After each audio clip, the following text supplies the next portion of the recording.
অসংখ্য মানুষ আছে আমাদের সমাজে, নির্বাচনের আগে দেখবেন 100 টাকার এক কাপ চায়ের বিনিময়ে বিক্রি হয়ে যায়। 100 টাকাও লাগে না, কখনো এক কাপ চা দিলেই বিক্রি হয়। এ মুসলমান, মনে রাখবেন, ইমান দামি জিনিস, এলেম দামি জিনিস। এটা টাকা দিয়া কিনা যায় না, নমিনেশন টাকা দিয়ে খরিদ করা যায়, কিন্তু মুসলমানের ইমান আর এলেম কোনোদিন বাতিল টাকার বিনিময়ে খরিদ করতে পারে না, ঠিক কিনা? সামনে নির্বাচন আসতেছে, এই জন্য নিজেকে মূর্খ নাকি জ্ঞানী এটা সাব্যস্ত করবেন। যদি মূর্খ হয়ে থাকেন তাহলে 100 টাকা দিয়ে মিছিলে বিক্রি হয়ে যাবেন, আর জ্ঞানী যদি হয়ে থাকেন আপনার টাকা কোটি কোটি টাকা দিলেও কোনোদিন কেউ কারো সামনে মাথাকে বিক্রি করতে পারে না।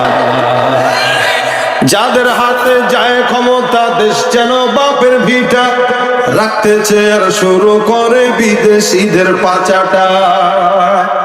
বিদেশিদের কথা মতো চালায় ওরা নিজের দেশ, দেখতে দেখতে গোল্লায় গেল আমার সোনার বাংলাদেশ।